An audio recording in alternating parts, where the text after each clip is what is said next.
الحمد لله رب العالمين والصلاة والسلام على سيدنا محمد وعلى آله وصحبه أجمعين أما بعد கண்ணியமானவர்களே, இன்றைய 40 ஹதீஸ் 40 ஹதீஸ் என்ற இந்த பாடத்திலே இன்று நாம் பார்த்த ஒரு ஹதீஸ் ரசூல் ஸல்லல்லாஹு அலைஹி வஸல்லம் அவர்கள் அதிகமாக நேசித்த விரும்பிய ஒரு சஹாபி தான் முஆத் இப்னு ஜபல் ரலியல்லாஹு அன்ஹு அவர்கள். அவர்களை பார்த்த ஒரு சந்தர்ப்பத்தில் ஸல்லல்லாஹு அலைஹி வஸல்லம் இன்னி உஹிப்புக யா முஆத், ஏ முஆதே, உங்களை நான் மஹப்பத் வைக்கிறேன், நேசிக்கிறேன், விரும்புகிறேன் என்று ஸல்லல்லாஹு அலைஹி வஸல்லம் சொன்னார்கள். இவர்களை ஸல்லல்லாஹு அலைஹி வஸல்லம் அவர்கள் யமனுக்கு அனுப்பி வைத்தார்கள். மார்க்கத்துடைய விஷயங்களை மக்களுக்கு தலீம் செய்வதற்காகவே ஒரு தாயியாக, ஒரு அழைப்பாளராக ஸல்லல்லாஹு அலைஹி வஸல்லம் அவர்கள் அனுப்பி வைத்தார்கள். தனக்கு விருப்பமான ஒருவரை நாங்கள் ஏதாவது பகுதிக்கு அனுப்புகின்றோம், அவர் எம்மை விட்டும் பிரிய போகின்றார் என்றால் ஏதாவது கிஃப்ட்டுகளை, ஏதாவது அன்பளிப்புகளை கொடுப்போம். நபி ஸல்லல்லாஹு அலைஹி வஸல்லம் அவர்கள் அவரை அனுப்பும் பொழுது 3 அழகான புத்திமதிகளை, அட்வைஸ்களை சொல்லி அவரை அனுப்பினார்கள். முதலாவது ஸல்லல்லாஹு அலைஹி வஸல்லம் சொன்னார்கள், இத்தகில்லாஹ் ஹைசுமா குன்த், உலகத்தில் எந்த இடத்துக்கு போனாலும் அல்லாஹ்வை பயந்து கொள்ளுங்கள். ஊரில் இருந்தாலும், ஊருக்கு வெளியால் இருந்தாலும், தனிமையில் இருந்தாலும், மக்களுடன் இருந்தாலும், எல்லா சந்தர்ப்பத்திலும் அல்லாஹ்வை பயந்து கொள்ளுங்கள். தக்வா என்றால் என்ன? அல்லாஹ்வுடைய கட்டளைகள், அல்லாஹ் சொன்ன விஷயத்தை எடுத்து நடப்பது, அல்லாஹ் செய்ய வேண்டாம் என்று சொன்ன விஷயத்தை வாழ்க்கையிலே செய்யாமல் இருப்பது, தவிர்ந்து வாழ்வது, இதுதான் தக்வா.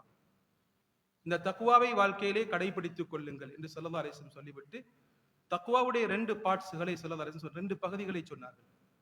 முதலாவது ஸல்லல்லாஹு அலைஹி வஸல்லம் சொன்னார்கள், வாழ்க்கையிலே நன்மையை செய்யுங்கள். அப்படி ஏதாவது பாவத்தை செய்துவிட்டால் வஅத்பிஇ ஸய்யிஅத்தல் ஹஸனத தம்ஹுஹா, வாழ்க்கையிலே ஏதாவது பாவத்தை செய்துவிட்டால் அதற்கு பின்னால் ஒரு நன்மையை செய்யுங்கள். அந்த நன்மையை செய்தால் அந்த பாவத்தை அந்த நன்மை அழித்துவிடும். ஒரு பாவத்தை செய்துவிட்டால் 2 விஷயத்தை செய்ய வேண்டும், மார்க்கம் சொல்லியிருக்கின்றது. முதலாவது தௌபா, அல்லாஹ்விடத்தில் இஸ்திக்ஃபார், தௌபா செய்ய வேண்டும். அப்படி தௌபா இஸ்திக்ஃபார் செய்தால், வாழ்க்கையிலே திருந்தி வாழ்ந்தால், அல்லாஹ் செய்த பாவங்களை நன்மைகளாக மாற்றுகின்றார். குர்ஆன் சொல்கின்றது, யுபத்திலுல்லாஹு ஸய்யிஆத்திஹிம் ஹஸனாத். இரண்டாவது, வாழ்க்கையிலே பாவம் செய்துவிட்டு தௌபா செய்து திருந்தி வாழ்ந்தால் யதுகுலூனல் ஜன்னah, சொர்க்கம் கிடைக்கும் என்று அல்லாஹ் தஆலா சொல்கின்றார். இரண்டாவது, பாவம் செய்தால் செய்ய வேண்டியது, எந்த பாவத்தை செய்தோமோ அதற்கு பின்னால் நன்மையை செய்ய வேண்டும். கண்ணால் ஏதாவது மோசமான ஒன்றை பார்த்து விட்டால் நல்லதை பார்க்க வேண்டும்.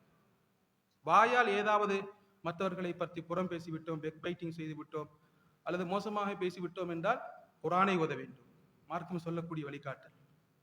ஏதாவது ஒரு பாவத்தை செய்து விட்டால் அதற்கு பின்னால் நன்மைகளை செய்ய வேண்டும், அந்த நன்மை பாவத்தை அழித்துவிடும்.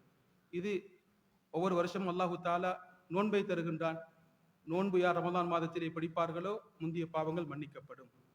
இப்படி சில அமல்கள் சொல்லப்பட்டு இருக்கின்றது. எனவே தக்வாவுடைய முதலாவது பகுதி, ஏதாவது பாவத்தை செய்தால் நல்லதை செய்ய வேண்டும்.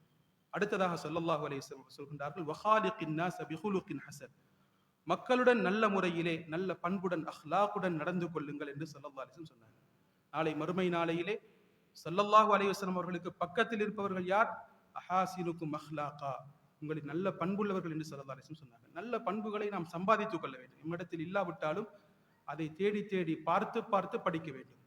பார்த்து படிக்க வேண்டியதுதான் நபி ஸல்லல்லாஹு அலைஹி வஸல்லம் அவர்களுடைய அஹ்லாக்கை பார்க்க வேண்டும். அல்லாஹ் தஆலா சொல்கிறான், லகத் கான லகும் ஃபீ ரசூலில்லாஹி உஸ்வத்துன் ஹஸனா, நபி ஸல்லல்லாஹு அலைஹி வஸல்லம் அவருடைய வாழ்க்கையிலே, அவர்களுடைய லைஃபை பார்த்து, அவர்களுடைய அஹ்லாக்கை பார்த்து எமது அஹ்லாக்கை மாற்றிக் கொள்ள வேண்டும்.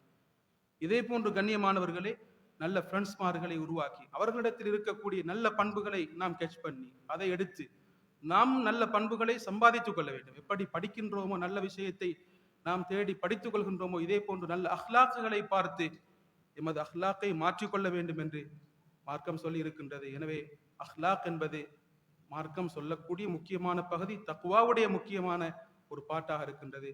நேரத்துடன் சொல்லி இருந்தேன், குர்ஆன் 3 வீதம் இபாதத்தை பற்றி பேசி இருக்கின்றது.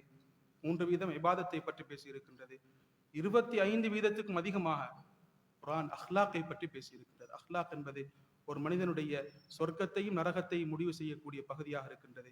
எனவே வாழ்க்கையிலே தக்வாவை சம்பாதிப்போம், நல்ல விஷயத்தை தேடி தேடி செய்வோம். வாழ்க்கையிலே தவறுகள் செய்தால் தௌபா செய்வோம், அதற்கு பின்னால் நன்மைகளை செய்வோம், நல்ல அஹ்லாக்கை வாழ்க்கையில் எடுத்துக் கொள்வோம். அல்லாஹ் இந்த உயர்ந்த விஷயத்தை வாழ்க்கையிலே எடுத்து நடக்கக்கூடிய பாக்கியத்தை அனைவருக்கும் தந்தருள்வானாக. வாஹிரு தஅவானா அல்ஹம்துலில்லாஹி ரப்பில் ஆலமீன். வஸ்ஸலாமு அலைக்கும் வரஹ்மத்துல்லாஹி வபரகாத்துஹு.